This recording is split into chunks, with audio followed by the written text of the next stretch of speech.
السلام عليكم ورحمة الله وبركاته.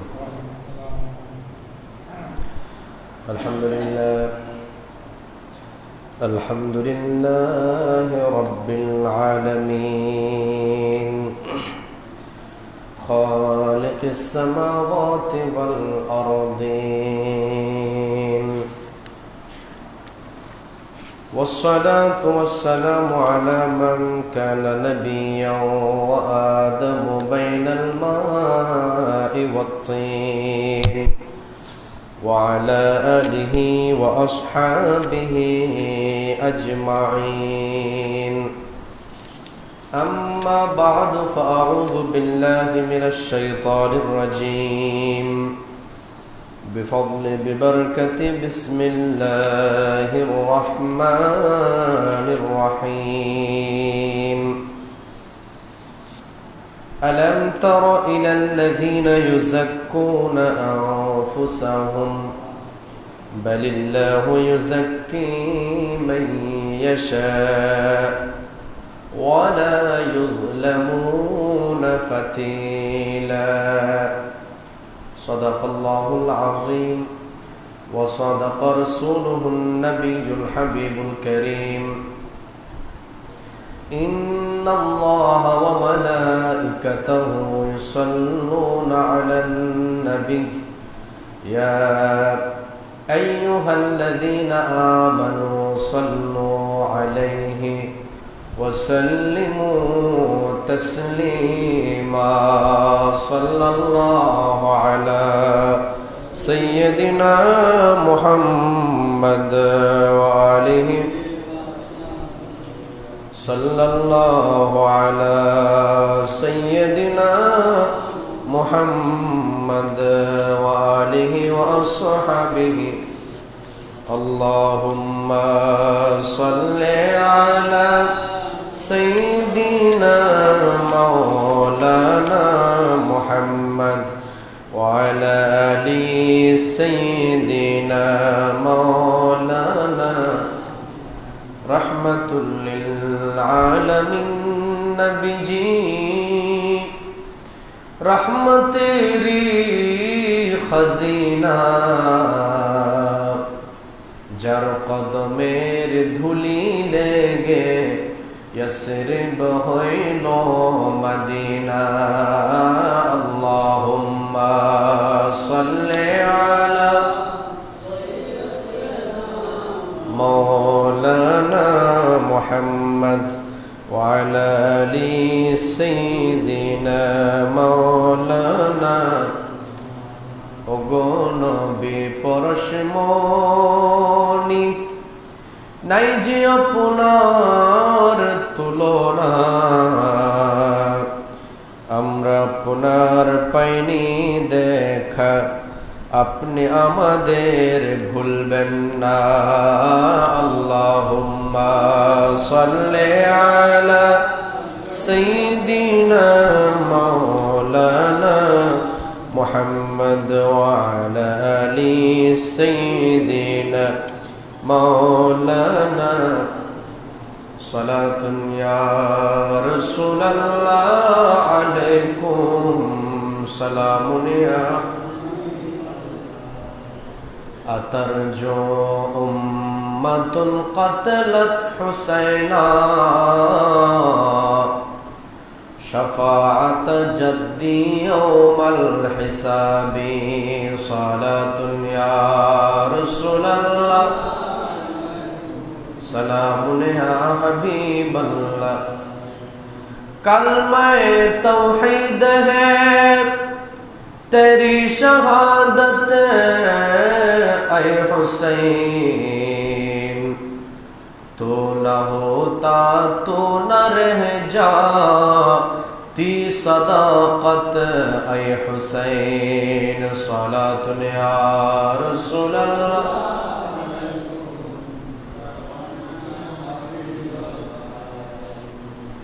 تیری قربانی نے زندہ کر دیا اسلام کو، یہ رہے گا تا ابد तेरी बदौलत ऐ हुसैन सलातुन या रसूलल्लाह अलैकुम सलामुन या हबीबल्लाह। हुसैन जैसा शहीद आज़म जहाँ में कोई हुआ नहीं है। हुसैन जैसा शहीद आज़म जहाँ में कोई हुआ नहीं है। चुरी के नीचे गला है लेकिन किसी से कोई गिला नहीं है।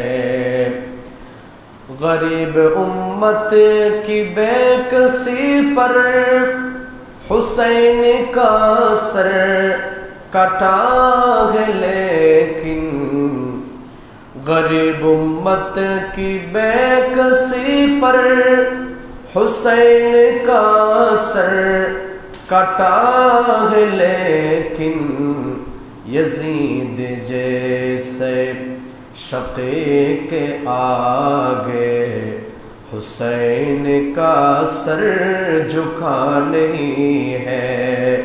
यजीद जैसा शकीक के आगे हुसैन का सर झुका नहीं है।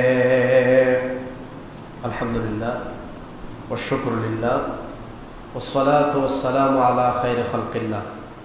মহান রব্বুল আলামিনের আলিশান দরবারে অবনত মস্তকে অসংখ্য অগণিত শুকর আদায় করছি যে আল্লাহ পাক সুবহানাহু ওয়া তাআলা আমাদেরকে দয়া করে মায়া করে মেহেরবানি করে আল্লাহর ঘর মসজিদ তথা অত্র এলাকার স্বনামধন্য আলী রাজার বাড়ি জামে মসজিদের মধ্যে পবিত্র মুহররমুল হারাম মাসের দ্বিতীয় জুমা আদায় করার লক্ষ্যে অত্র মসজিদে সমবেত হওয়ার তৌফিক দান করেছেন।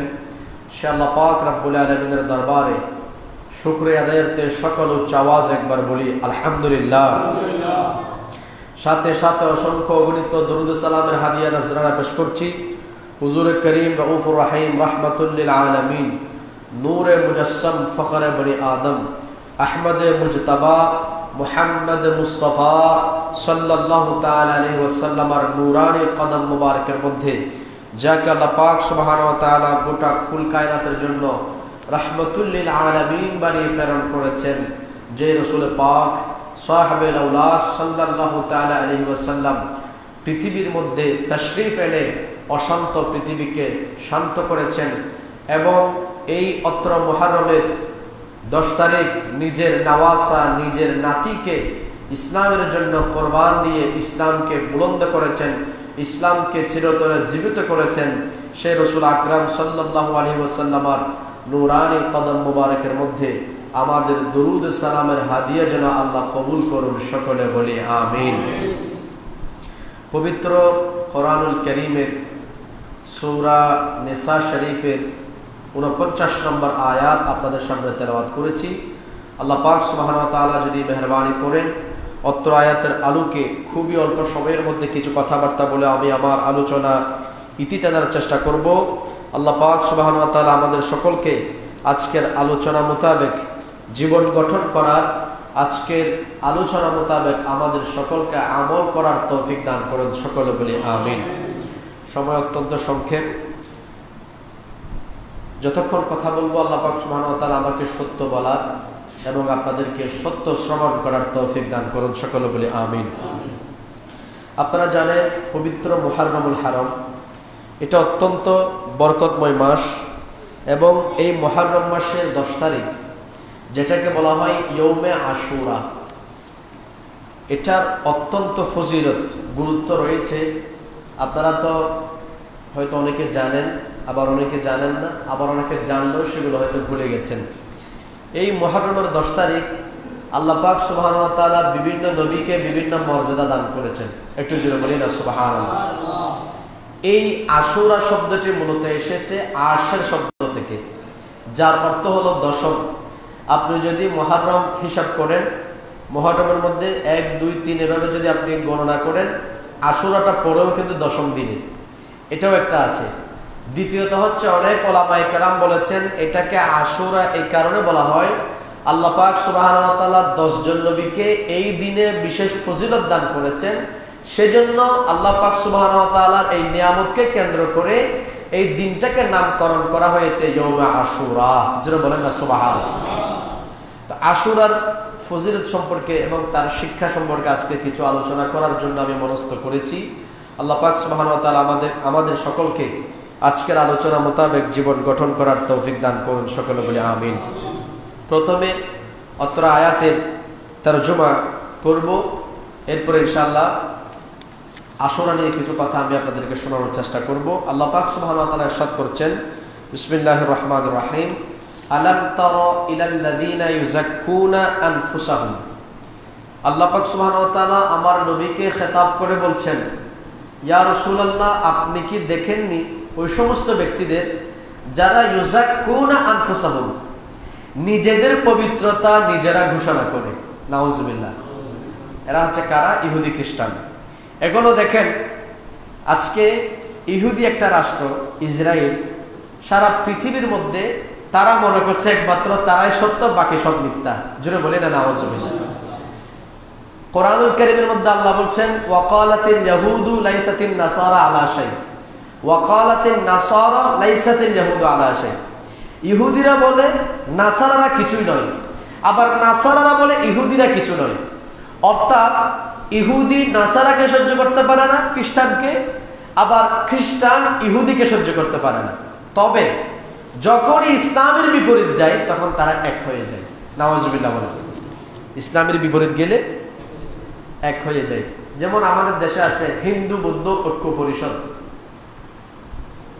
আপনি কি হ্যাঁ খ্রিস্টান, হিন্দু বৌদ্ধ খ্রিস্টান ঐক্য পরিষদ, কিন্তু কোথাও কি দেখবেন হিন্দু মুসলিম ঐক্য পরিষদ?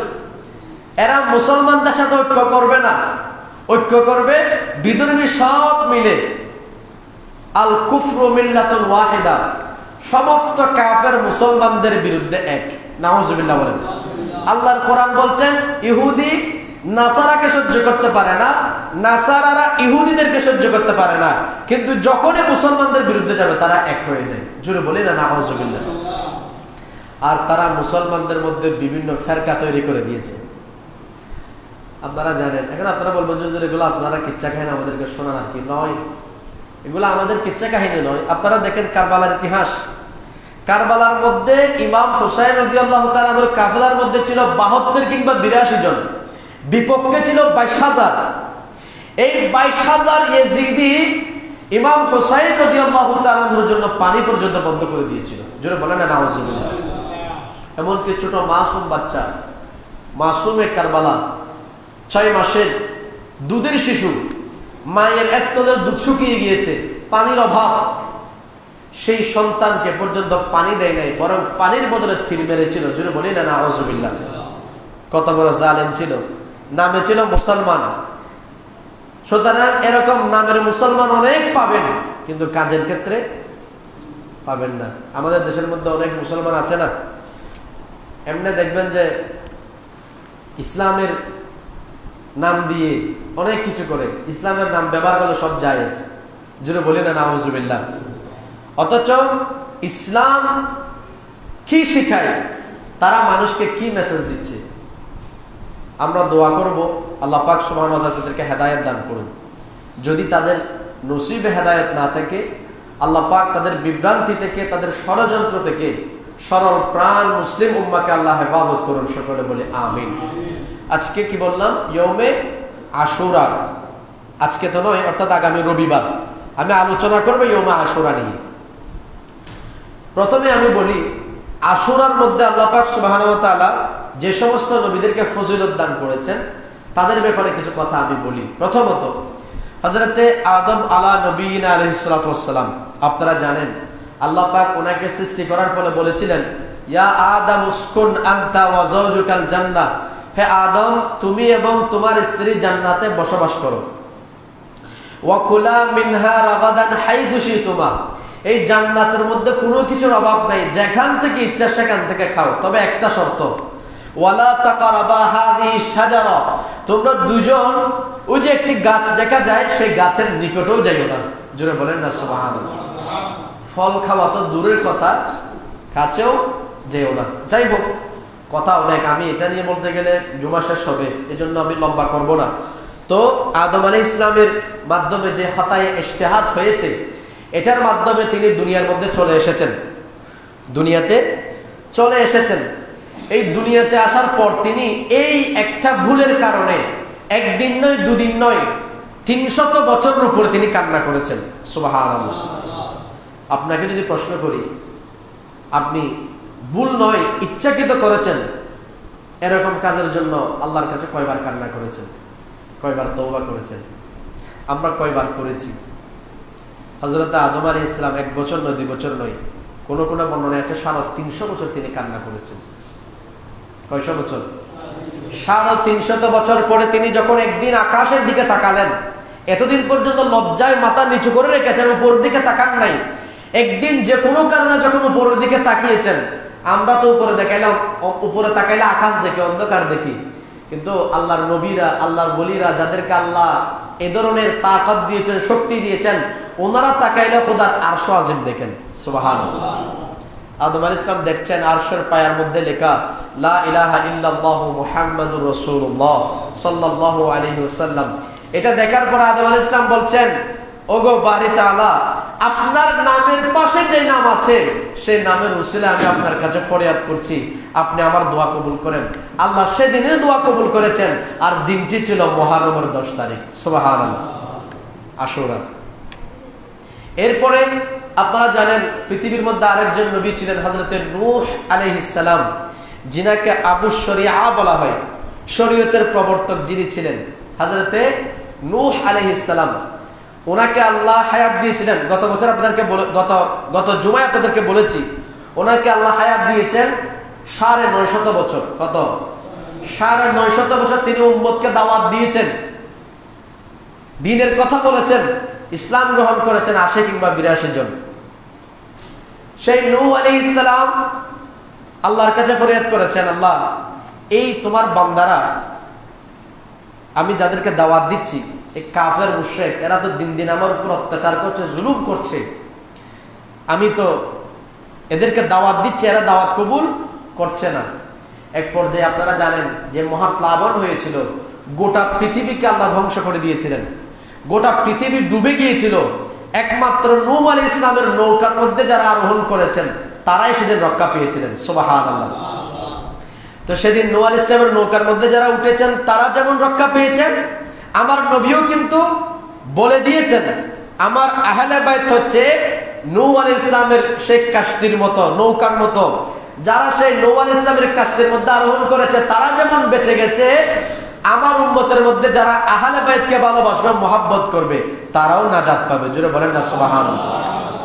আমার নবী বলছেন, মাসালু আহলে বাইতি কামাসালিস সাফিনাতি নূহ আলাইহিস সালাম, আমার আহলে বাইতের দৃষ্টান্ত, আমার আহলে বাইতের উদাহরণ হলো নূহ আলাইহিস সালামের সেই কিস্তির মতো।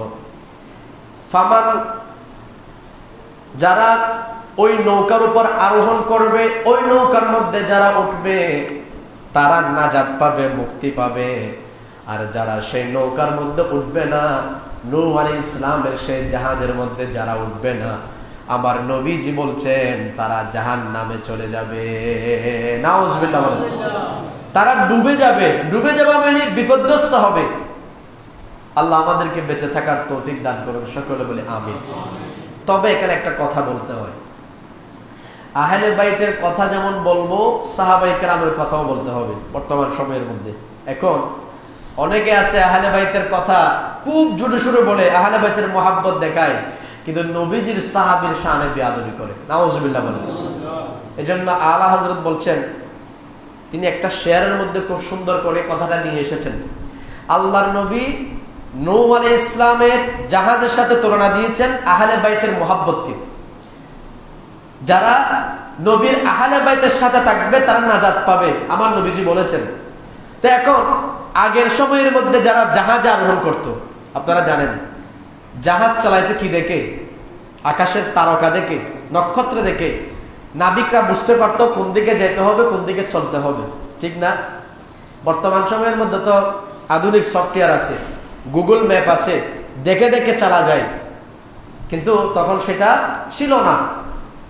তো আমার নবী সাহাবায়ে কেরামের উদাহরণ দিয়েছেন, আসহাবী কান নুজুম, আমার সাহাবায়ে কেরাম হচ্ছে আকাশের নক্ষত্রের মতো।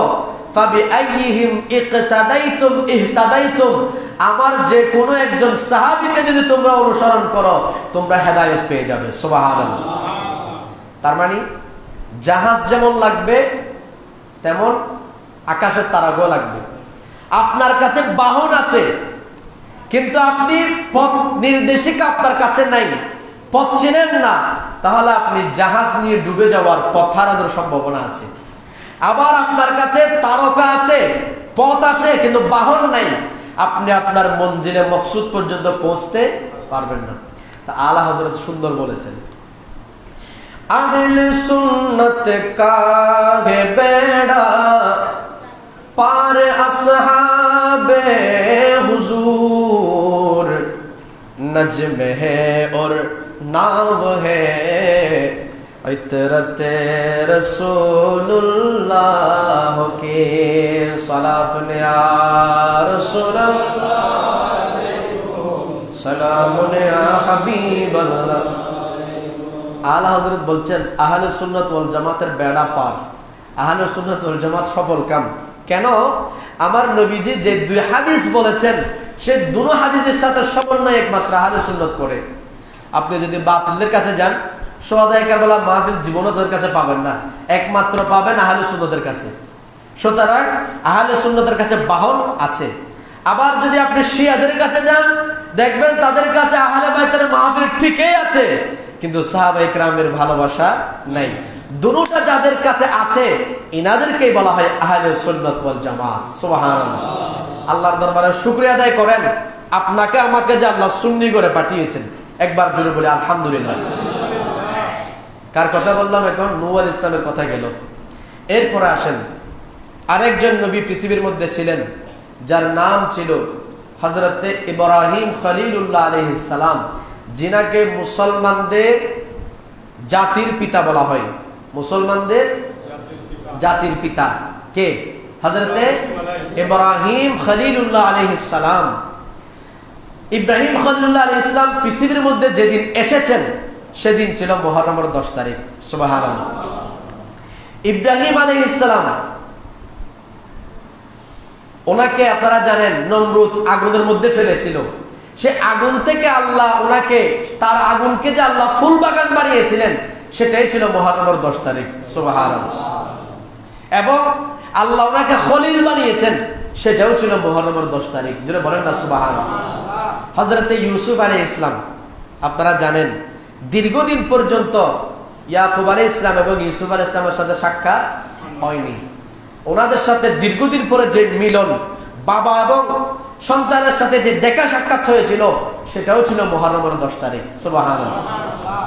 হযরত ইদ্রিস আলাইহিস সালাম, আল্লাহ পাক ওনাকে জান্নাতে প্রবেশ করিয়েছেন, সেটাও ছিল মুহররমের 10 তারিখ। সুবহানাল্লাহ।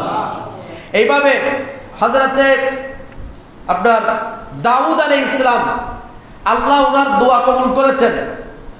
ওনার রাজত্বের সময় উনি একটা এমন কাজ করেছিলেন যেটা স্বাভাবিকভাবে পছন্দনীয় নয়, যদিও বা অন্য মানুষের জন্য সেটা ঠিক আছে, কিন্তু নবীর জন্য সেটা মুনাসিব নয়। যেমন আমাদের মধ্যে এটাকে বলা হয়, আপনার ওলামায়ে কেরাম বুঝবেন, এটা একেবারে খুব সংক্ষেপ বিষয়। যেমন মুস্তাহাব, কথার কথা, আমরা যদি স্বাভাবিকভাবে কোনো আওয়াম যদি মুস্তাহাব ছেড়ে দেয় এটা নিয়ে কোনো অসুবিধা নেই, কিন্তু একজন হক্কানি আলেম, একজন বুজুর্গ ব্যক্তি থেকে যদি একটা মুস্তাহাবের খেলাফ হয় তাহলে এটাও কিন্তু বড় দেখায়, ঠিক না? যেটাকে খেলাফে আউলা বলা হয়। খেলাফে আউলা কোন একটা কাজ যেটা স্বাভাবিক কোনো মানুষ করলে অসুবিধা নেই, কিন্তু কোন একজন বুজুর্গ করলে এটা দেখতে খারাপ দেখায়। তো এই ধরনের একটা কাজ, তো তিনি আল্লাহর কাছে ফরিয়াদ করেছিলেন, আল্লাহ ওনার ফরিয়াদ কবুল করেছিলেন, সেটাও ছিল মুহররমের 10 তারিখ। সুবহানাল্লাহ। হযরত সুলাইমান আলাইহিস সালামের রাজত্ব, এটা আল্লাহ ওনাকে পরীক্ষা করেছিলেন। সে পরীক্ষার পরে ওনার রাজত্ব চলে গিয়েছিল। আল্লাহ আবার ওনাকে রাজত্ব ফেরত দিয়েছিলেন, সেটাও ছিল মুহররমের 10 তারিখ। সুবহানাল্লাহ। এরপরে আরেকজন নবী ছিলেন, আপনারা জানেন, ওনার নাম হযরত আইয়ুব আলাইহিস সালাম। ওনাকে আল্লাহ কত পরীক্ষা করেছেন আপনারা জানেন। ওনার গোটা শরীর রোগাক্রান্ত ছিল, পোকা মাকড়ে খেয়ে ফেলেছিল। এমনকি এক সময় একটা পোকা যখন জিহ্বার মধ্যে লেগেছে, ইনি বলেছিলেন, আল্লাহ এতদিন তোমার বিরুদ্ধে কোনো অভিযোগ করি নাই, আমার শরীরের মধ্যে পোকা মাকড় আমাকে যা মন চায় সেভাবে আমাকে দংশন করেছে, একটা পোকা যদি পড়ে যায় আমি তাকে তুলে দিয়েছি, তুই আমার শরীর থেকে খা, অসুবিধা নেই। কিন্তু আল্লাহ, যে জিহ্বা দিয়ে আমি তোমাকে ডাকি, তোমাকে আহ্বান করি, তোমার ইবাদত করি, তোমাকে ফরিয়াদ জানাই, তুমি যদি আমার সেই জিহ্বাটাও যদি শেষ করে দাও, তোমাকে কেমনে ডাকবো? আল্লাহ ওনাকেও সেই আযাব থেকে, সেই রূপ থেকে মুক্তি দিয়েছেন মুহররমের 10 তারিখ। যদি বলেন না সুবহানাল্লাহ। আযাব বলবো না, আযাব বলাটা নবীদের জন্য মুনাসাব নয়, পরীক্ষা। আল্লাহ ওনাকে যে পরীক্ষা করেছেন, সে পরীক্ষা থেকে আল্লাহ ওনাকে নাজাত দিয়েছেন, সে পরীক্ষার মধ্যে আল্লাহ ওনাকে উত্তীর্ণ করেছেন মুহররমের 10 তারিখ। সুবহানাল্লাহ। এভাবে অনেক কথা বলতে গেলে সময় যাবে, শেষ কথা বলি। আমার নবীর সাথে হযরতে খাদিজাতুল কুবরা রাদিয়াল্লাহু তাআলা আনহার সাথে সাক্ষাৎ হয়েছিল বা বিবাহ বন্ধনে আবদ্ধ হয়েছেন মুহররমের 10 তারিখ। পাশাপাশি আমার নবীর উপর আল্লাহ এমন একটা আয়াত নাযিল করেছেন যেটা সমস্ত উম্মতে মুহাম্মদের জন্য সুসংবাদ। সেটা কি? লিয়াগফিরা লাকাল্লাহু মা তাকাদ্দামা মিন যামবিকা ওয়া মা তাআখার। ইয়া রাসূলুল্লাহ, আপনার কারণে আপনার উম্মতদের গুনাহকে আল্লাহ ক্ষমা করে দিয়েছেন, ক্ষমা করে দিবেন, এই সুসংবাদটা আল্লাহ দিয়েছেন মুহররমের 10 তারিখ। সুবহানাল্লাহ। মুহররমের 10 তারিখ। তা এখানে অনেকে বলবে, এখানে তো নবীর গুনাহ ক্ষমা করার কথা হয়েছে, তা এখন আমি আপনাকে উল্টা প্রশ্ন করব, আমার নবীর কি কোনো গুনাহ ছিল? যদি কেউ এটা ধারণা করে নবীর গুনাহ ছিল, তাহলে তার ঈমান থাকবে কিনা সেটাও তো সন্দেহ। নবীর কারণে আল্লাহ উম্মতের গুনাহ মাফ করে দিয়েছেন। সুবহানাল্লাহ। আমরা এমন নবীর উম্মত, যে নবী এখনো পর্যন্ত উম্মতের জন্য আল্লাহর কাছে গুনাহ মাফ চাচ্ছেন। সুবহানাল্লাহ।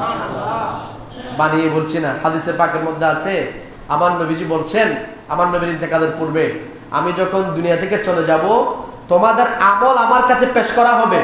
আমি যখন তোমাদের আমলের মধ্যে খায়র দেখব, কল্যাণ দেখব, ফাহামিদুল্লাহ, আমি আল্লাহর প্রশংসা করব। আর যদি আমি সেখানে খায়রের বিপরীত অন্য কিছু দেখি, আস্তাগফিরুল্লাহ, আমি আল্লাহর কাছে তোমাদের জন্য ইস্তেগফার করব। সুবহানাল্লাহ। এখন কেউ যদি বলে নবী গুনাহ করেছেন, এরকম করেছেন তো। আমাদের দেশে বর্তমানে একটা দল আছে, আপনারা ভালোভাবে চিনেন, অনেক দাপট, যিনি প্রতিষ্ঠাতা, তার নাম হচ্ছে আবুল আলা মওদুদী সাহেব। তার একটা তাফসীর আছে তফহিমুল কোরআন। তফহিমুল কোরআনের মধ্যে আপনি যাবেন, সেখানে ইযা জা আনাসুল্লাহ তাফসীর করেছেন। কোনটা? ফাসাব্বিহ বিহামদি রাব্বিকা ওয়াস্তাগফিরহু, যে আপনি আল্লাহর দরবারে ক্ষমা প্রার্থনা করুন। সেখানে সে ব্যাখ্যা করতেছে যে নবুয়তের দায়িত্ব পালন করতে গিয়ে আপনার যে সমস্ত ভুল ত্রুটি হয়েছে, এটা তো মহান দায়িত্ব, এই ভুল ত্রুটির কারণে আপনি আল্লাহর কাছে ক্ষমা প্রার্থনা করুন। নাউজুবিল্লাহ। দেখছেন মুফাসসিরে কোরআন। আর এই ধরনের মুফাসসিরে কোরআন যারা আছে, এরা মানুষকে গুমরাহ করতেছে। তারা দিন দিন এক এক কথা বলে, মা খাদিজার শানে এক কথা বলে, রসুলের পাকের শানে বেয়াদবি করে, এবং মৌলা আলীর শানে বেয়াদবি করে। এগুলো আপনারা দেখেছেন। এখন এগুলো আমরা বলতে গেলে আমরা খারাপ। আমরা তো আপনাদের বিরুদ্ধে করতেছি না, বরং আপনারা ভুল পথে আছেন, সঠিকটা দেখাই দিচ্ছি। হেদায়েত থাকলে, নসিব থাকলে আপনি ফিরে আসবেন, না থাকলে তো আমার কিছু করার নাই। আমার কাজ হচ্ছে ওয়া আলাইনা ইল্লাল বালাগ, আপনি মানলে মানেন, না মানলে নাই, আমার কাজ হচ্ছে পৌঁছে দেওয়া। আল্লাহ আমাদেরকে বোঝার তৌফিক দান করুন, সকলে বলে আমিন। এবার আসেন আশুরার দিন। এটা অত্যন্ত গুরুত্বপূর্ণ দিন, নবীদের কারণে তো আল্লাহ ফজিলত দিয়েছেন, এটা বললাম। এখন আরেকটু কথা এখানে বলা দরকার। আশুরার দিন এটা অত্যন্ত বরকতময় দিন। কেমন বরকতময় জানেন? পৃথিবীর মধ্যে সর্বপ্রথম আল্লাহর রহমত নাজিল হয়েছিল মুহররমের 10 তারিখ। পৃথিবীর মধ্যে সর্বপ্রথম জিবরিল আমিন এসেছেন মুহররমের 10 তারিখ। পৃথিবীর মধ্যে সর্বপ্রথম রহমতের বৃষ্টি বর্ষণ হয়েছে মুহররমের 10 তারিখ। এই মুহররমের 10 তারিখ শুধু মানুষ নয়, আল্লাহর জমিনে যত পশু পাখি আছে তারাও এই দিনকে সম্মান করার জন্য রোজা রাখে। সুবহানাল্লাহ। দুটা ঘটনা বলি। এক নম্বর, একজন বুজুর্গ মানুষ, উনি প্রত্যেক দিন পিঁপড়াকে খাবার খাওয়াইতেন। রুটিকে ছোট ছোট ছোট ছোট টুকরা করে পিঁপড়াকে দিতেন, পিঁপড়া সেগুলো খেত। তো তিনি বলছেন, যখন মহররমের 10 তারিখ আসলো, আমি ঠিক এই প্রত্যেক দিনের মতো রুটিকে একদম গুঁড়ি করে ছোট ছোট করে আমি পিঁপড়াকে দিলাম, কিন্তু মহররমের 10 তারিখ কোনো পিঁপড়া খাবার গ্রহণ করে নাই। সুবহানাল্লাহ। তার মানে সেদিন তারাও রোজা পালন করেছে। সুবহানাল্লাহ। এরপরে আরেকজন ব্যক্তি বলছেন, আরেকজন বুজুর্গ মানুষ বলে, মহররমের দিন পশু পাখিরাও রোজা রাখে। বলে, এটা কেমনে সম্ভব? বলে, তোমাকে দেখাবো। তো একজনকে নিয়ে ওই বুজুর্গ মানুষ বলছে, ঠিক আছে চলো আমরা একটা বাগানে যাব। সেই বাগানে গিয়ে পশু জবাই করলেন। পশু জবাই করে এক পাশে রাখলেন, এগুলো আসরের পরে। বলছে যে এগুলো আমরা রাখলাম, আমরা একটু আড়ালে চলে যাই। তারা দুজন আড়ালে গিয়ে দেখতেছেন যে জঙ্গলের সমস্ত পশু পাখিরা সেখানে এসে জমা হচ্ছে এবং সামনে খাবার আছে কিন্তু খাচ্ছে না, অপেক্ষা করতেছে, আকাশের দিকে তাকিয়ে আছে। যখনই দেখতেছে সূর্য ডুবেছে, তখন তারা সেখান থেকে খেতে আরম্ভ করেছে। সুবহানাল্লাহ। তার মানে মুহররমের 10 তারিখ শুধুমাত্র আপনারা আমরা রোজা রাখি তাই নয়, মুহররমের 10 তারিখ আল্লাহ পাক সুবহানাহু ওয়া তাআলা যে সৃষ্টি জগতের মধ্যে পশু পাখি প্রাণী সৃষ্টি করেছেন, এরাও আল্লাহর সন্তুষ্টির জন্য এই দিন রোজা পালন করে থাকে। সুবহানাল্লাহ। এটা বর্ণনা করেছেন আল্লামা ইবনে রজব হাম্বলি রাহমাতুল্লাহ আলাইহি লাতাইফুল মারুফ নামক গ্রন্থের মধ্যে। তো এটা তো আপনারা করতে পারবেন না, তো আপনারা কি করবেন? আপনাদের জন্য সহজে বলি, আমাদের উস্তাজ আল্লামা হাফেজ মোহাম্মদ উসমান গনি মাদ্দাজিল্লাহুল আলী, ওনার অনেকগুলো কিতাব আছে, আপনাদের সময় সুযোগ করে পড়বেন। নিজে পড়তে না পারলে অন্তত আপনাদের ঘরের মধ্যে যারা পড়তে যান ওনাদেরকে দিবেন। ওনারা যদি পড়ে কোনো একটা আমল করতে পারে, এটার সওয়াব তো আপনিও পাবেন। 12 মাসের আমল ও ফজিলত, এটা আলহামদুলিল্লাহ বাংলাদেশের মধ্যে যত খতিব আছে, সুন্নি খতিব, ওনাদের জন্য অত্যন্ত গুরুত্বপূর্ণ কিতাব 12 মাসের আমল ও ফজিলত। এই কিতাবের মধ্যে এই সমস্ত আমলের কথা পাবেন, কোন দিন কোন আমল করতে হবে, কোন মাসে কি কি করা প্রয়োজন, এই সমস্ত সবগুলো পাবেন। আমি আপনাদেরকে বলবো, আপনারা এই ধরনের যে সমস্ত দোয়া আদিল্লার বই আছে আমাদের আহলে সুন্নাত ওয়াল জামাতের, এগুলো আপনারা সংগ্রহ করবেন। এগুলোর মাধ্যমে আপনাদের অনেক ফায়দা হবে, উপকার হবে, তো নিজেরও উপকার হবে এবং আপনি যদি একটা ভালো আমল পেয়েছেন আপনার পরিবারকেও শেখাতে পারবেন যে আমি এই কিতাবের মধ্যে এরকম এরকম পেয়েছি, তুমিও আমল করো। তাহলে তার কারণে আপনিও সওয়াব পাবেন, আপনার সন্তানদেরকেও আপনি সেটা শিখান, তাহলে সেও বড় হয়ে যখন এই আমলগুলো করার মধ্যে অভ্যস্ত হয়ে যাবে, আপনি দুনিয়া থেকে চলে গেলেও আল্লাহ আপনার কবরের মধ্যে অটোমেটিক সওয়াব পৌঁছাবে আপনি সন্তানদেরকে সেগুলো শেখানোর কারণে। সুবহানাল্লাহ। সহজ তো, কঠিন তো না। এই জিনিসগুলো অ্যাপ্লাই করেন, আল্লাহ আমাদেরকে বোঝার তৌফিক দান করুন, সকলে বলে আমিন।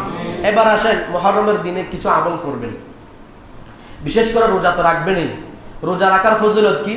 আমার নবীজি বলছেন, আমি সময়ের কারণে আমি স্ক্রিপ্টও দেখতে পাচ্ছি না, আজকে খুতবার মধ্যে অনেক আলোচনা আছে, তাকানোর সময় নেই, সুযোগ কমের জন্য আমি এমনি বলছি। আমার নবীজি বলছেন, যে ব্যক্তি মুহররম মাসে একটি রোজা রাখবে, আল্লাহ পাক সুবহানাহু ওয়া তাআলা তাকে গোটা বছর রোজা রাখার সওয়াব দান করবেন। সুবহানাল্লাহ। মুহররমের 10 তারিখ আশুরার দিন, আশুরার দিন যে ব্যক্তি একটা রোজা রাখবে, আল্লাহ পাক সুবহানাহু ওয়া তাআলা গোটা বছর রোজা রাখার ফজিলত আল্লাহ তাকে দান করবেন। সুবহানাল্লাহ। সাহাবায়ে কেরাম বলছেন, আমার নবী সাল্লাল্লাহু আলাইহি ওয়াসাল্লাম ইরশাদ করছেন, হযরত আবু হুরায়রার হাদিস, রমজানের পরে সবচেয়ে বেশি গুরুত্বপূর্ণ ফজিলতওয়ালা রোজা হলো মুহররমের 10 তারিখের রোজা। সুবহানাল্লাহ। এরপরে নফল নামাজের মধ্যে সবচেয়ে শ্রেষ্ঠ নামাজ হচ্ছে তাহাজ্জুদ নামাজ, যেটার সাথে আমাদের কোনো সম্পর্ক নাই, প্রত্যেকে থাকবে। ফজরের নামাজের সম্পর্ক নাই, তাহাজ্জুদ নামাজের সম্পর্ক প্রত্যেকে থাকবে। আমি যদি একটা বাস্তব কথা, যে ব্যক্তি তাহাজ্জুদ নামাজ পড়বেন তিনি তো অবশ্যই ফজরের নামাজ মসজিদে এসে পড়বেন, বিশেষ করে গ্রামে। শহরের মধ্যে অনেক কারণে অনেকে যায় না, বিভিন্ন কারণে। আবার শহরের মধ্যে আমরা অধিকাংশ ক্ষেত্রে গ্রামের থেকে মুসল্লি বেশি থাকে, তবে আমরা মনে করি গ্রামের মুসল্লিরা তাকওয়াবান বেশি, কিন্তু ফজরের ক্ষেত্রে এটা একটু উল্টা দেখা যায়।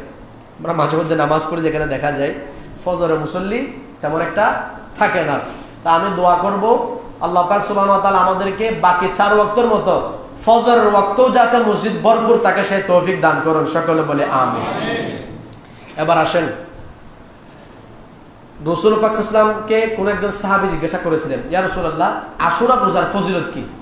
আমার নবীজি বলছেন, তুমি আশুরা রোজা রাখো, এটার কারণে আল্লাহ তোমার এক বছরের, মানে তোমার গত বছর যে গুনাহগুলো হয়েছে, আল্লাহ তোমার গুনাহগুলো মোচন করে দিবেন। সুবহানাল্লাহ।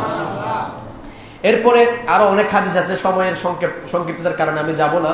আমার নবীজি আরো ইরশাদ করছেন, বা হযরত আয়েশা সিদ্দিকার হাদিস, আয়েশা সিদ্দিকা বলছেন রাসূল পাক সাল্লাল্লাহু আলাইহি ওয়াসাল্লাম রমজানের রোজা ফরজ হওয়ার আগে সাহাবায়ে কেরামকে আশুরার রোজা রাখার প্রতি তাগিদ দিতেন, আশুরার রোজা রাখার জন্য উৎসাহিত করতেন।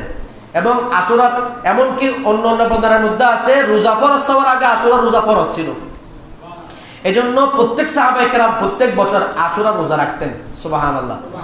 যখন রমজান শরীফ ফরজ হলো, রোজা ফরজ হলো, তখন আশুরার রোজাকে এটা নফল করে দেওয়া হয়েছে। তবে মনে রাখবেন, রোজা নফল হয়ে গেছে, মন চাইলে রাখবেন, মন চাইলে রাখবেন না, অসুবিধা নেই, কিন্তু সওয়াবটা কিন্তু আল্লাহ ফরজেরই দান করবেন। এটা আল্লাহর শান। আমরা তো কোন একটা জিনিস দেওয়ার পরে এটা প্রয়োজন না থাকলে আবার নিয়ে নিই, কিন্তু আল্লাহ সুবহানাহু ওয়া তাআলার শান এটা নয়। আল্লাহ সুবহানাহু ওয়া তাআলা দিয়েছেন, ফরজ প্রথমে করেছেন, কিন্তু যখন ফরজ জিহাদকে আল্লাহ উঠিয়ে দিয়েছেন, নফল করে দিয়েছেন, কিন্তু সওয়াবটা ফরজের আগের মতো রেখে দিয়েছেন। সুতরাং আল্লাহর শুকরিয়া কেমনে আদায় করবেন? আল্লাহ তো আপনাকে নিয়ামত দিয়েছেন, কিন্তু আপনি আমল করতেছেন না, আমরা আমল করতেছেন, এটা আমাদের দোষ। আল্লাহ তো দিচ্ছেনই। আল্লাহ বুঝার তৌফিক দান করুন, সকলে বলে আমিন। সময় সংক্ষেপ, কিছু কথা বলতে হবে।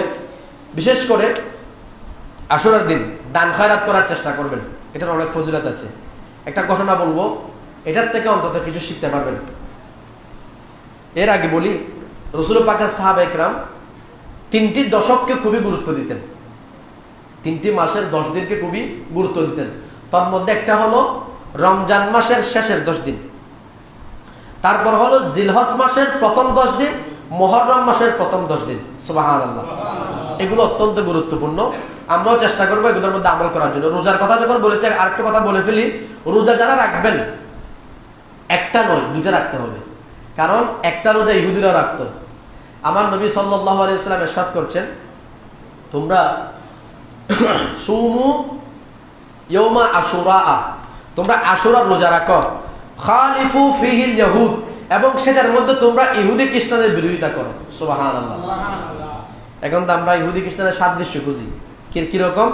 যে আমাদের দেশে খেলোয়াড় আছে, কি নাম, আমাদের দেশে না, এই বিভিন্ন ওয়ার্ল্ড কাপের মধ্যে খেলে মেসি, নেইমার আছে না, আমাদের দেশের ছেলেরা কিন্তু চুল কাটিং করে তাদের থেকে দেখে দেখে। আমার নবীজি বলছেন, মান তাসাব্বাহা বিকওমিন ফাহুয়া মিনহুম, যে জাতি যার সাথে সাদৃশ্য রাখে সে তাদের অন্তর্ভুক্ত। তারা তো ইহুদি খ্রিস্টান, আপনি কি তাদের সাথে মিশে যেতে চাচ্ছেন? আমার নবীজি বলছেন, আল মারউ মা মান আহবাবতা, যে যাকে ভালোবাসে সে তার সাথে থাকবে। খোদাই না করুক, কিয়ামতের ময়দানে যদি আপনাকে তার সাথে উঠতে হয়, তার ঠিকানা কোথায়? বলতে ভয় লাগতেছে, খুব প্রিয় মানুষ, তার ঠিকানা কোথায়? তা আপনার ঠিকানা কোথায় হবে যদি সম্পর্ক রাখেন? এখন বলবেন যে হুজুর এগুলো নিয়ে কেন আপনারা কথা বলেন, খুব সেনসিটিভ বিষয়, আমরা একটু বিনোদনও করতে পারবো না? আমি আপনাকে কি বিনোদন করতে নিষেধ করেছি? আপনাকে তাকে ফলো করতে কে বলছে? আমার নবীর শরীয়তের মধ্যে কি কোনো কিছুর অভাব আছে? চুলটা নবীর সুন্নত মতো কাটেন, নিজে তো মুখে দাঁড়িয়ে রাখতে পারেন না, চুলের কাটিং করেন ইহুদি খ্রিস্টানদের মতো। কবরে গেলে নবীকে কেমনে মুখ দেখাবেন?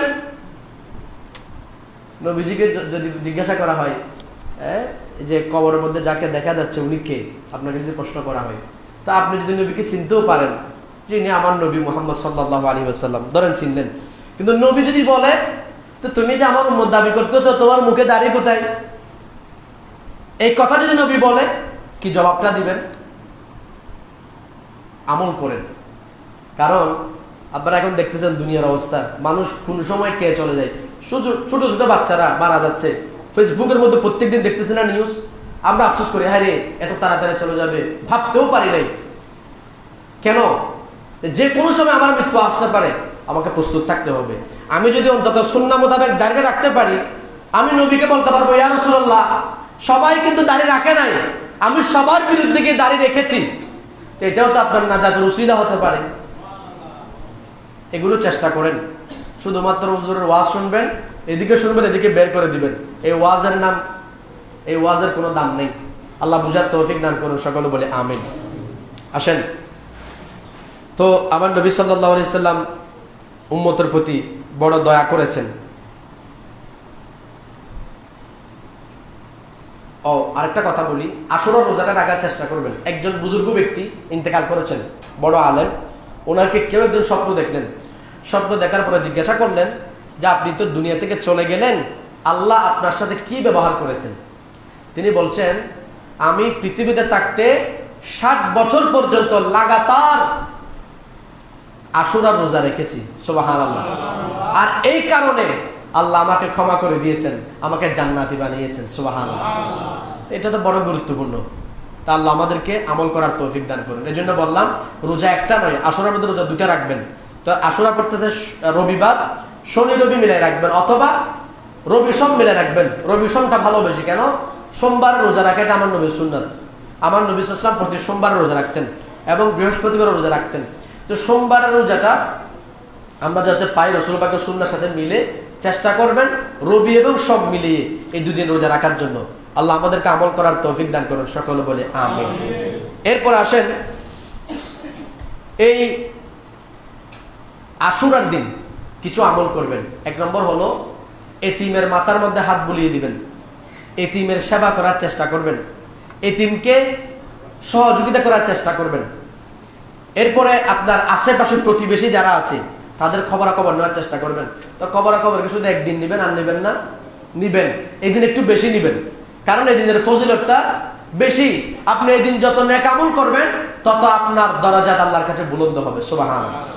একটা বর্ণনার মধ্যে আছে, হাদিসে পাক, এটা মিশকাত শরীফের মধ্যে আছে, হযরত সুফিয়ান ইবনে ওয়াইনা ওই হাদিস বর্ণনা করেছেন যে রাসূল পাক সাল্লাল্লাহু আলাইহি ওয়াসাল্লাম ইরশাদ করেছেন, যে ব্যক্তি আশুরার দিন বাহিরের কথা বাদ দেন, শুধু নিজের পরিবার পরিজন, আত্মীয় স্বজন, ছেলে মেয়ে, ওনাদের জন্য ভালো খাবারের ব্যবস্থা করবে।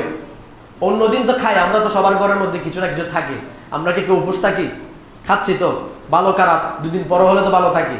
তা আমার নবীজি বলছেন, অন্তত আশুরার দিন যে ব্যক্তি একদম খোলা মনে নিজের পরিবার পরিজনের জন্য খরচ করবে, আল্লাহ পাক গোটা বছর ব্যাপী তার রিজিকের মধ্যে ওয়াসাআত, বরকত দান করবেন।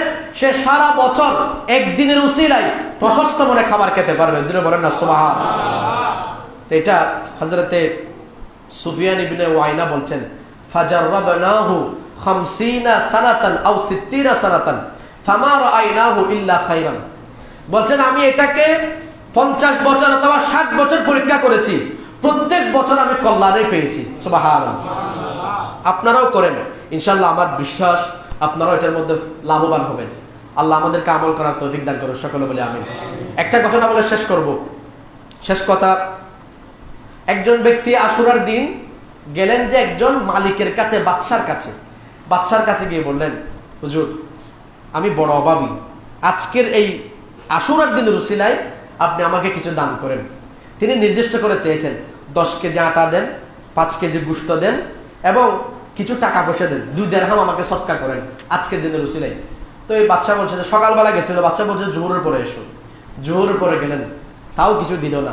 বলছে আসরের পরে আসো, আসরের পরে গেল, তাও কিছু দিল না। এই ব্যক্তি পেরেশান হয়ে ফিরে আসতেছেন। আস্তে আস্তে দেখতেছেন সামনে একটা বিধর্মীর বাড়ি, একটা বিধর্মীর বাড়ি। ওই বান্দা সে বিধর্মীর বাড়িতে গিয়ে নক করলো। দরজা খোলার সাথে সাথে এই আল্লাহর বান্দা বলতে লাগলো, আজকে আশুরার দিন, এই দিনের ফজিলতের উসিলায়, এই দিনের মহত্বর উসিলায়, গুরুত্বর উসিলায় আমি আপনার কাছে কিছু চাই, আপনি একটু আমাকে দান করুন। যা তিনি বাদশার কাছে চেয়েছিলেন একই জিনিস এই ফকির এই বিধর্মীর কাছে চাইতে লাগলেন। সুবহানাল্লাহ। তখন ফকির জিজ্ঞাসা করলো, এই দিন কি? এই দিনের যে তুমি ফজিলত বলতেছো, আমি তো এই দিন সম্পর্কে জানি না, জানবে কোথেকে? বিধর্মী কি মুসলমানদের এবার সম্পর্কে জানবে? তো বলছে আজকের দিন এরকম এরকম, আমি আপনাদেরকে যা প্রথম শোনাইলাম, আল্লাহ কোন নবীকে কি ফজিলত দিলেন, কি কি বলেছেন, এগুলো সব শোনাইলেন। শোনানোর পর ওই বিধর্মী ব্যক্তি বলতেছে, আমি তোমাকে শুধু এতটুকু নয়, আমি আরো তোমাকে বাড়াই দেব। সে যা চেয়েছে তার থেকে কয়েক গুণ বেশি দিয়েছে। সুবহানাল্লাহ। এবার যখন ওই ব্যক্তি খুশি হয়ে ফিরে যাচ্ছেন, ওই বিধর্মী ব্যক্তি বলতে লাগলো, এ আল্লাহর বান্দা, তুমি আজকে আমার কাছ থেকে যা নিয়ে গেছো এগুলো তো তোমাকে দিলাম, এই দিনের উসিলা যেহেতু তুমি আমাকে দিয়েছো, এই দিনের উসিলায় আমি তোমাকে প্রত্যেক মাসে একই রকমের জিনিসপত্র আমি তোমাকে দেব, তুমি প্রত্যেক মাসে আমার সাথে যোগাযোগ করবে। সুবহানাল্লাহ। এবার ফকির খুশি হয়ে ফিরে গেল। রাত্রে রাত যখন হলো, ওই বাদশা যার কাছে গিয়েছিল, বাদশা ফেরত দিয়েছিল, সেই বাদশা ঘুমের মধ্যে স্বপ্ন দেখছেন দুটি জান্নাতের বড় বড় মহল, জান্নাতের বড় বড় দুটি দালান। বাদশা অবাক হয়ে গেল, এই দুটি দালান কার? একটা হচ্ছে স্বর্ণ এবং রূপার, আরেকটি হচ্ছে লাল ইয়াকুত পাথরের বড় দামি দামি দুটি ভবন। স্বপ্নের মধ্যে দেখতেছেন এগুলো জান্নাতে মহল। জিজ্ঞাসা করলেন ফেরেশতাদেরকে, এই ফেরেশতা, এই দুটি মহল কার? এত সুন্দর মহল আমি দেখতেছি, আমার তো ভালো লাগতেছে, ঢুকতে ইচ্ছা করতেছে। ফেরেশতারা বলছে, খবরদার সামনে যেও না, এটা হচ্ছে তোমার এলাকার অমুক বিদর্মীর। সুবহানাল্লাহ বলেন। বিদর্মীর এখনো ঈমান আনে নাই। দেখেন আল্লাহ কিভাবে মুহররমের উসিলায় কাকে ঈমান দিচ্ছেন, কাকে জান্নাতি করতেছেন। বাদশার ঘুম ভেঙে গেল, আর ঘুম আছে? কারণ এত বড় নিয়ামত হাতছাড়া হয়ে গেলে ঘুম আসবে? সকাল যখন হলো, বাচ্চা দেরি করে নাই, ওই বিদর্মীর ঘরে চলে গেল, গিয়ে করাঘাত করলো। যখনই দরজা খুললো বলতে লাগলো, ওই বিদর্মী, তোমার কাছে বেশি কথা বলার সময় নেই, একটা কথা জিজ্ঞাসা করছি, বলো গতকালকে তুমি এমন কি কাজ করেছিলে, এমন কোনো ভালো কাজ তুমি করেছো কিনা? ওই ব্যক্তি আশ্চর্য হয়ে গেল, কি ব্যাপার, তুমি আমার থেকে কথা জিজ্ঞেস করতেছো, কিন্তু আমি কালকে ভালো কাজ করছি কি করি না এটা আমি না জানি, এবং আরেকজন ব্যক্তি যাকে আমি এই কল্যাণটা করে দিচ্ছি সে জানে, আপনি কেমন এটা জানেন? তখন বাদশা যখন এই পুরা ঘটনা বললেন, পুরা ঘটনা বলার পরে বলতেছেন, আমি তোমাকে আমার পুরা রাজত্ব দিয়ে দিব, বা তুমি যা চাও আমি তোমাকে তা দিব, তুমি শুধুমাত্র এই মহলটা আমাকে দিয়ে দাও, এই দুটি মহল আমাকে দিয়ে দাও। তখন ওই বিধর্মী বলতেছে, আর বুতে গিলে দে না, আমার কি দরকার পড়ছে, যে এত কষ্ট করে এটা আমি অর্জন করেছি, তাও এই দিনের উসিলায় ওই ব্যক্তি আমার কাছে এসেছে, সেই কারণে আমি এটা অর্জন করেছি। শুধু তোমার রাজত্ব নয়, বরং আমার যা সম্পদ আছে, আল্লাহ আমাকে যা দিয়েছেন, তুমি যা মন চায় নিয়ে যাও, তারপরেও তুমি আমার কাছ থেকে দাবিগুলো ছেড়ে দাও। জোরে বলেন না সুবহানাল্লাহ।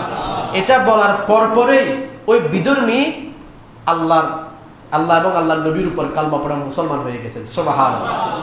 কিসের উসিলায় ঈমান পেয়েছেন? আশুরার দিন সদকা করার কারণে। এজন্য আমি আপনাদেরকে বলবো, অন্য দিন তো সদকা করেন, সদকার মধ্যে অনেক ফজিলত আছে।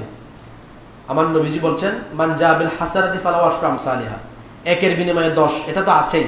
আবার বলছেন, যে ব্যক্তি সদকা করবে, এক করলে আমি আল্লাহ তাকে 700 পর্যন্ত সওয়াব দিই। আবার এতটুকুর মধ্যে শেষ করেন, আল্লাহ বলছেন, ওয়াল্লাহু ইউদাইফু লিমান ইয়াশা, আল্লাহ চাইলে আরো বাড়িয়ে দিতে পারেন, এটা আল্লাহর শান। তো এখন কিছু কিছু বিশেষ দিন আছে যেগুলোর মধ্যে ইবাদত করলে সওয়াব বেশি পাওয়া যায়, যেমন রমজান মাসে 1/70।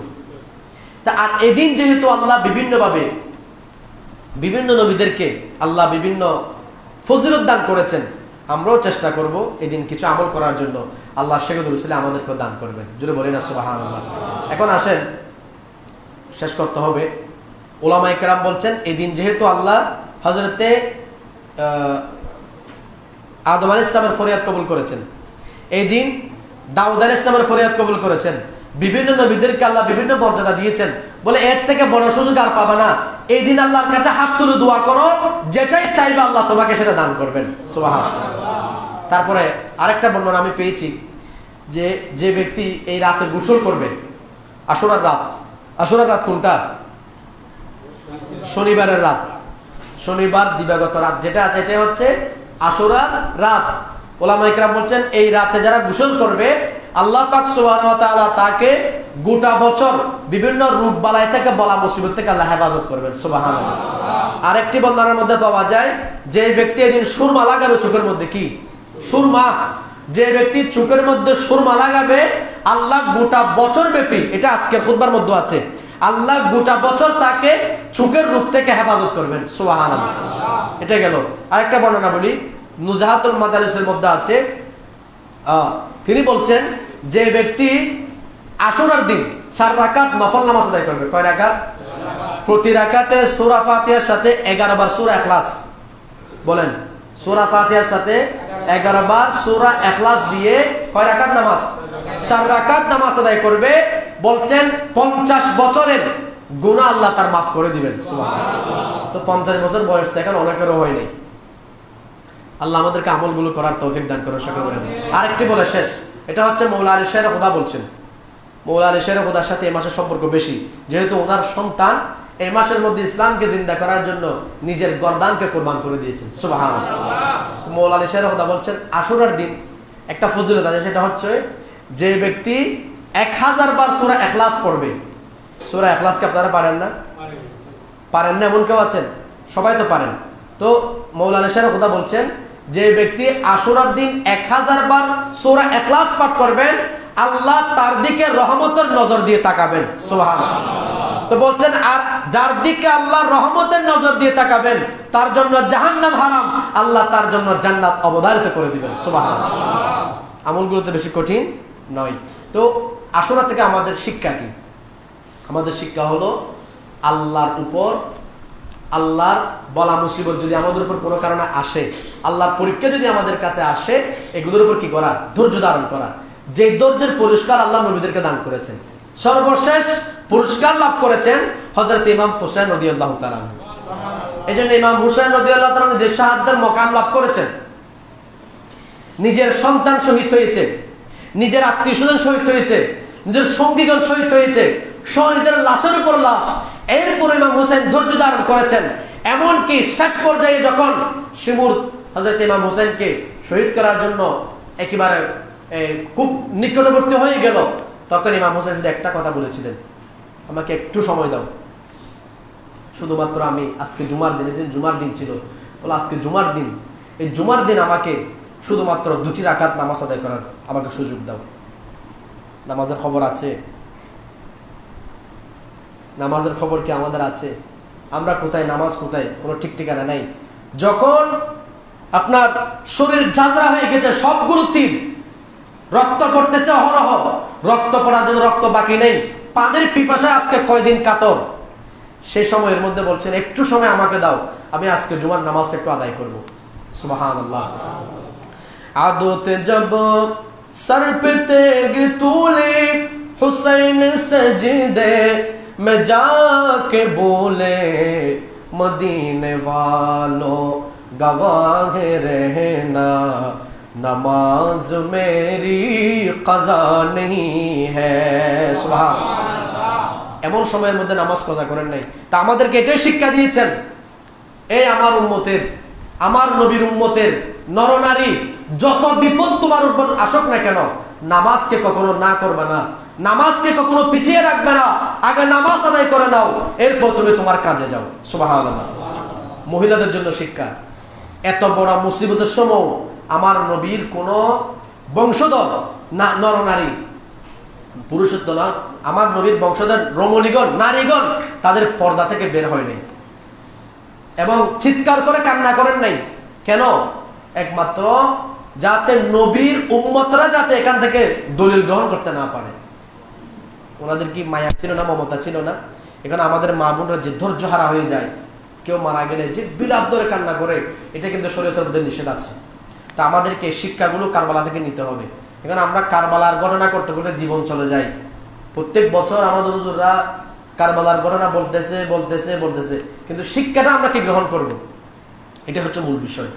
আল্লাহ আমাদেরকে এই বিষয়গুলো অনুধাবন করে আমাদের সকলকে আমল করার তৌফিক দান করুন। সকলে বলি আমিন। সময় একটু বেশি নিলাম, তারপরও এগুলো একটু আমল করার চেষ্টা করবেন, যেহেতু সময়গুলো বারবার আসে না, 1 বছর একবার পাই, তা আল্লাহ যাতে এগুলো আমাদেরকে আমল করার তৌফিক দান করুন। সকলে বলি আমিন। একটা দাওয়াতনামা এসেছে পবিত্র আহলে বাইত রাসূল সাল্লাল্লাহু আলাইহি ওয়াসাল্লাম স্মরণে মাঝভান্ডারী সম্মেলন 14 মুহররম 1447, 10 জুলাই 2025 খ্রিস্টাব্দ, বৃহস্পতিবার বাদে মাগরিব, পূর্ব গুমান মর্দন আল মদিনা কেন্দ্রীয় জামে মসজিদ প্রাঙ্গণ। আপনাদেরকে দাওয়াত করা হচ্ছে, আপনারা সকলে যাবেন। বিশেষ করে প্রধান বক্তা হিসাবে দাওয়াত করা হয়েছে হযরতুল হাজ মাওলানা মোহাম্মদ হাসান রেজাল কাদেরী সহ অপরাপর উলামা ইকরাম তশরিফ আনবেন। আপনারা সকলে অংশগ্রহণ করার চেষ্টা করবেন। ওমা আলাইনাল বালাগ। যারা সুন্নত পড়েন নাই 4 রাকাত সুন্নত আদায় করবেন। আসসালামু আলাইকুম ওয়া রাহমাতুল্লাহ।